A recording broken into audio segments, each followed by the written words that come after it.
What's up, guys? This is Joseph, also known as He Who Sits on Pankratops, representing Team Kings of Games. Today I'm here to give you a deck profile on a deck that I currently got first place at my recent locals this past Saturday.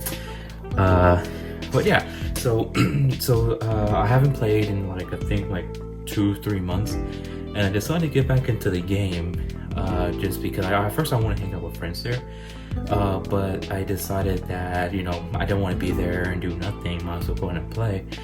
The thing is that I found out that Saturday was the beginning of a box tournament that they're doing at my locals. So I ended up getting first place. I ended up getting that Harpy set thing. I think was called not Mystic Fighters, the one before Mystic Fighters. Sisters of the Roses, that's what it was. And yeah, I was able to win that box, and I was able to get some OTS packs. I was able to get Urgent Schedule, the Big Guy, Perfume, Golden Rose, and all that good stuff. So overall, it was a pretty good experience. It was 4 rounds. Pretty much we decided to do what you call a casual night, but I still ended up playing meta decks and whatnot. But the deck that I played Saturday was I played 60 card SHADDOLL control. Main reason how this happened was that I was going to play 40 card SHADDOLL deck, but as I was digging through broke looking for side deck cards and for everything, I decided to mash everything up together and create a 60 card deck.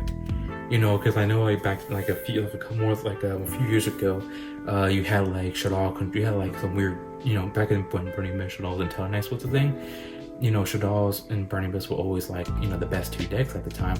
But there's people who play some type of SHADDOLL control deck, or they mix Burning Mist with SHADDOLls. So I kind of got that idea and created this whole deck, but this deck has no Burning Mist though. So it's just implementing kind of what it was before, but making it something more modern today. But yeah, let's go ahead and start with the deck profile. So I'm only going to show the deck. I'm only going to show the main deck. I'm only going to show the extra deck. As far as the side deck goes, I'm not going to show it due to the fact that it's literally just garbage. I don't have evenly matches. I don't have impermanences. I don't have any good side deck cards except for Red Reboot. It's because at my hiatus, I kind of stopped playing. I kind of sold some of my stuff because one, because I needed the money, and two, there was no need to have cards that are going to go down in price. So I decided to make a profit off it at least. Let's go and start this, shall we? So of course, for the monsters, I do play the 3 Mathematicians. Mathematician is pretty much my starter of the deck. Mathematician is it's just like how Orcas, you send a card, you go off with that. Well, same thing with Mathematician. Mathematician helps me kind of thin out the deck first of all, get some cards in the graveyard, do a whole bunch of things. And sometimes, most of the time, what happened was that nobody ever destroys Mathematician except for battle. And so, of course, when the monsters destroy in battle, I draw a card basically. So it was pretty nice. Everybody ever targets destroyed, always destroyed by battle. Because I guess they rather hit something else and not just. I guess they rather hit something else to keep the Mathematician alive. But sometimes drawing your card, drawing your deck, it helps it thin out some. So it was a pretty good deck or card. As far as Mathematician goes, I did play that one Felice. Big reason for Felice is that one of the cool things about it is that I can tribute her off the field, target a face-up card in the field, and pop it, and then mill the top 3 cards of my deck. That's one of the reasons why I played her. Because in the fact that since it isn't cost to mill, the thing is that if I mill any SHADDOLL monsters, like Beast for instance, they will go off, which is a pretty cool, unique thing. And it's the level 4 tuner as well, so I can go for my single plays. And it's a light, so construct is the thing. Now that's pretty much this. Under the only star cards is Mathematician. I played this as a little spicy tech thing. It worked out pretty well. Now as far as SHADDOLL cards that I played 2 Squadron, 2 Beast, 2 Falco, 2 Hedgehog, and 1 Dragon. The main reason why I think this is honestly the perfect ratio. One of the things I realized that especially in this type of modern format, that drawing too many SHADDOLLs is a brick, honestly. Because they don't do anything by themselves. They do things when they hit the graveyard. Yeah, they're their flip effects are really nice and all, but like, you know, most of the time they're either spinning it, you're destroying it, you know, you're never really getting their flip effect unless you go and Falco summon this, and then you on your turn you flip it and, you know, get that effect off. But like I said, their biggest weakness is drawing it themselves. I'd rather build them off of like either Mathematician. I'd rather send it off with Shadow Fusion. You know, I rather not draw them. I'd rather see them in my deck, because most of the time everybody's gonna go in their extra deck anyway, so it makes Shadow Fusion live. So I personally think this is the perfect ratio. But you know, people are really entitled to their own opinions. Really, I just think it's perfect. So next card I played one Armageddon, one Dark Armageddon, and one Dark Refer, of course, because it's the pantless. Like I said, Beast, draw a card. Armageddon Knight is another starter card besides Mathematician. One is level 4. It's a dark monster. Helps me go for Winda. It's like you can't play dark decks without these guys. Besides those, I did play the Con Engine. I did play 2 Trick Clowns, 2 Damage Jugglers, and 1 Hat Trigger. I played the Con Engine only because you're able to do somewhat of a link climb. Even though I didn't play that many links in the deck, but it was there to you know, it'll create a link play. It was there to go for fusion cards, like, you know, for instance, since these guys are light, you can send them off with Shadow Fusion. You send Trick Clown, Trick Card switch themselves, and vice versa, or you send Juggler, Bash Juggler, and get Hat Trigger. That's one of the really reasons why. And I can't think of any other good Earth target besides Hat Trigger. So in some cases, going for the Shekinah and using Hat Trigger is cool sometimes. Also, these can implement like lists like a rank 4, so you can go for Abyss Brawler and whatnot, or, you know, if you go for these and these guys right here, you can either go for Scarlet, you can go for Omega. You know, the options are there. And also, if you're about to die, you know, Damage Juggler helps you out with that, reduces that battle damage to 0. Actually did this against a Mathematic player. He summons out one, I think Xyz monster that doubles attack, I believe, or something happened. It became like 4,000. He was going to attack me, and that was going to be game, but I damage juggler, and that was it. No battle damage for that battle. Passed his turn, and ended up killing him the next turn. So it was pretty cool. Okay, and so since I said this is a 60 card Shaddoll control, the next cards I played was 3 Vanity's Fiend. Major reason why I play Vanity's Fiend is that sometimes you special summon monsters and not use up your normal summon. So when I want to use my normal summon, I go and use Vanity's Fiend. People stop playing when this card's on the field. Like, you know, I see, you know, people sometimes, you know, when you go for plays, people waste up their permanents, people waste their Widow Anchor. You know, they don't see, because they never see this coming. They never like bother to think about this guy at all. So, you know, while they're impermanent your Construct, Widow Anchoring your Winda, for instance, or anything like that, you drop this guy on the field, and you're like, damn, I used up all my negating effects, so now I can't, you know, play Yu-Gi-Oh! In my last round, I played against Thunder Dragons, and the guy did like a Thunder Dragon board and blah blah blah, and I was able to clear it. And, you know, I was able to clear with some Shaddoll cards, do whatever I needed to do, and then I normal summon Vanity's Fiend. So he just kept on drawing for 5 turns later, kept on pulling with 2,400, and he couldn't do anything. So it's a pretty good card, and plus it's dark, so keep that in mind. Now I actually did play some hand traps. I play some hand traps because, like I said, Shaddoll is one of those that don't really do anything, and I want to be able to encounter my opponent for playing playing too much of Yu-Gi-Oh! I want to be able to play too. So I played Triple Effect Veiler. One of the reasons because it's light and that matters a lot. Effect Veiler, you know what it does. Triple Ash Blossom. You know what Ash Blossom that does. And double Ghost Ogre. Ghost Ogre on the other hand, I was debating on playing Ghost Ogre or not. Only because, you know, because it doesn't really do much, but it does get rid of, like, I guess, like any card that activates, you can Ghost Ogre, so they don't don't get their effect, or one is a monster removal. But it was decent. Main reason is because it's light, it's a tuner. You know, I was gonna play DD Crow with this, honestly, but Ghost Ogre puts in more work sometimes than what DD Crow does, especially if this is such, like, you know, was supposed to be a quote unquote a casual tournament. But even against Thunder Dragons, this card doesn't do anything. So there's a lot of, yeah, it works sometimes. I side it out a lot anyway. So one of the things, so like I said, this card is control, and so the things that I played was the artifact engine. I played 1 side, 2 Molotov, 3 Sanctums. I was going to put Molotov at 3 or move side to 2, but I didn't want to break off of the artifacts, because all they can do is just set, and most of the time, like, people either play around the bluff, they either spin the set card, they don't end up destroying it. But this gets over like any type of floodgate. This is my point for some of the extra deck. That's the main reason why I play them, and plus they're light too. So yeah, I mean they're pretty good. I mean I like this. I just wish I played 3 Molotov, but as I was digging through cards, I didn't have a 60 card spot, so I just made do what I did. And plus most of the time you don't even draw. It's like since it's a 60 card deck, you're not always going to draw these all the time, but it's there when you need it. Let's see, and of course for the fusions I do play 3 SHADDOLL fusion, 3 SHADDOLL fusion. I think this is the perfect ratio, and I think you should always play 3, because if you do play 3 SHADDOLL fusions, of course, if they have an extra deck, you're sending 2 cards from your deck to the graveyard. You get to be a Felice, keep your Trick Clown, and plus like a Beast or a Squad Model or any type of SHADDOLL to actually get you more further in the game. SHADDOLL fusion, because let's say if we're activating a monster affecting hand to special summon, you can go SHADDOLL fusion, send your 2 darks, make window, and they stop right there. They can't do anything else, because it counts their special summon when that happens.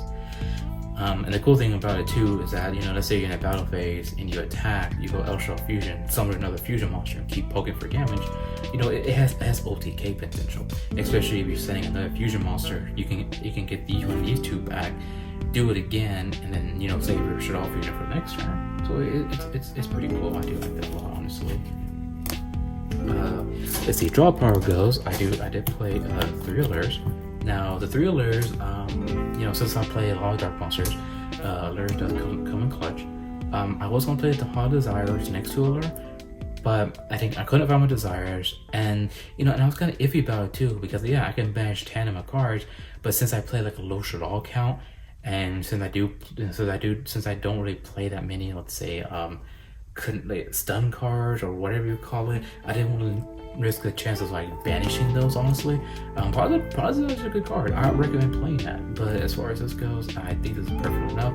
If I were to play Desire, I'd at least play 2 at least, honestly. But like I said, this was just all thrown together, so. And plus I couldn't find my Desires, or I didn't have them or something like that. 2 Call of the Grave. I didn't have a 3rd, and plus there's also one other reason why I didn't play Call of the Grave at 2 was because it's a good card to draw, but it's a bad card to draw at the same time, So it's like I'd rather see like other cards in my hand that isn't this, because they're able to your effect builder or something, or your ass box or something. I'm always gonna think of ways to bait whatever card they're throwing at. But sometimes Call of the Grave works. Sometimes it doesn't. It's sometimes I don't even want it in my hand. This can be any other SHADDOLL card. This can be an alert. This can be anything else. But it's a good card when you need it, but it's also bad when you don't. That's the reason I kept it at 2. Well, one of the reasons why. Double Instant Fusion. It's going second card. It's one of those cards you don't want to see, but it's a card that you do want to see. Instant Fusion gets me to window, hand phase, window gets destroyed, grab a SHADDOLL fusion, or I can go for 1,000 Irish Trick, take my monster, take it for myself, and just blow off of that. I did against one of my bonus Colossus or Titans. I did against like some Mathmech player. It's a really, really good card. 1,000 Ice Restrict is really good. It snacks your monster away. They're gonna waste their negate. They're gonna waste a negate on it. Vice versa. It's good. 2 Complex Cyclones. I could only pick up 2 at the time. Couldn't find a 3rd. I prefer to play this because I know some like back row have like graveyard effects, like Crescendo for instance. The Galaxy Cyclone gets around that. Shouldn't explain honestly. One Monster Reborn, bring back your construct, really good card. Reinforcement Army, search for the 2 warrior cards, right? That's really weird, right? Foolish Burial, because I like to send cards from my deck to grave. And 3 Down Miscus, because it's Down Miscus, banishing a card on the field, sometimes good, but sucks against Thunder. But it's a really good card. They can't grab with advantage. They can't get any graveyard effect on it. I think overall it's pretty good. And the fact that this card isn't targeting a card targeting the card at cost. So I can go Hibiscus, target, and then I discard, and then Beast gets its effect because it's technically sent from the graveyard to the area by card effect, not by cost. Yeah, so that's pretty much my main deck right there. Next, so my extra deck. Alright, and then I do play the 1000 extra deck for the instant fusion, like I said. The one strike manga. Really good card, really good big booty on it. Does what it needs to do. Some people just can't get over it, and you know that can be problematic for most people. Triple window.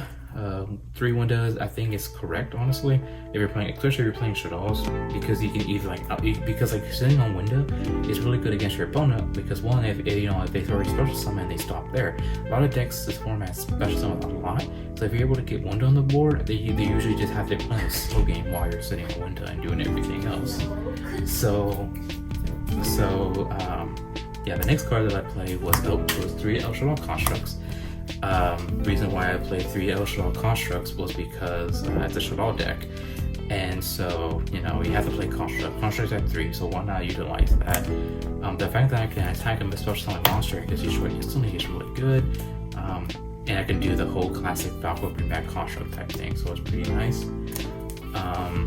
But it's pretty much like all the fusion monsters I played. I couldn't find any Super Polys. If I had Super Polys, I would honestly be playing that, but I got rid of them, so this is make do what I have. I only play one Xyz card, Abyss Dweller. Abyss Dweller does more than any other raid card I can think of, and extra deck is tied because of the fusion cards. But Abyss Dweller is nice. Clowns get into it really easily. It's a block game pretty much at that point. Sit on it, opponent can't do anything. Depends on the deck they're playing. Let's see. And one of my theories is that if I'm playing a deck with tuners, I'm gonna play my 2 favorite synchro monsters. So I'm gonna play 1 Scarlight and 1 Omega. Omega is because its extra card of the hand is pretty good. Omega can also re-put your damage struggler back in the graveyard, banish it, use the effect again, and that's pretty cool. I really do like that. Sitting with Scarlight, blow all my monsters in the field. They take 500 points of damage. Good for time if it ever tracks out that long. Good to put on your opponents so you can kill them sooner. It's a really good card. If I'm playing any tuner that can get to level 8, these are always my go-to cards. Always. As far as the links go, I didn't play that many links because I didn't have access to a lot of other cards I really needed. But I did play one. This guy. It's the only card I can think of link to that can point down like this card does. But I'm pretty sure I couldn't find anything else for this. 1 Phoenix because it's Phoenix. 1 Service because it's Service. And 1 Conflict of Trishmania. This card sucks. I went for this card thinking that it banished like all the cards in the field when I summon a monster in these zones, but apparently I guess I was I think it was ruled incorrectly. I think it was ruled correct. I'm not sure how it worked, but I should have put Bomber Dragon instead of this. Like I thought this did what Bomber Dragon did, but I was completely wrong. So I kind of blew myself out for this one, but I ended up still winning the game anyway. But as far as my record goes, I was undefeated, got first place. It was a long night, honestly. But I'm glad I was able to get first place. Next week on my locals, I think we're doing a boss of the Thin Chasers, I believe. So if I end up winning that with a different deck, of course I'll be doing a deck profile on it. But yeah, that's pretty much my deck profile. If you have any questions, comments, opinions, whatever, don't be afraid to say anything about it. If it's bad, I'm not gonna get offended by it. I'm more than welcome to explain my reasoning behind anything. But don't expect to copy this deck and actually make it to work. It's like I don't know. It's a good deck, but it's not good at the same time. But if you can take some of these ideas and create your own idea with Shaddolls or anything like that, be my guest. I just felt comfortable playing this, honestly. But yeah, if you have any questions, just comment down, let me know. I'll definitely answer some of y'all with that. If you ever see Ivan, say I said hi, But yeah, famous saying, have fun, have a nice day, have a good night. Don't do drug, kids. But yeah, see ya.